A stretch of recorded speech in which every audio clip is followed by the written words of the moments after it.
அன்பு சகோதரர் திரு பழனிசாமி.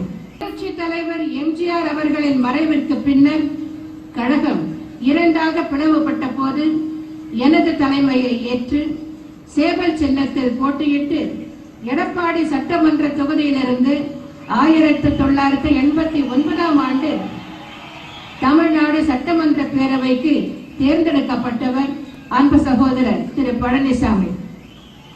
சோதனையான காலகட்டத்தில் கழகத்திற்கும் கழக தலைமைக்கும் உறுதுணையாக இருந்தவர் அன்பு சகோதரர் திரு பழனிசாமி.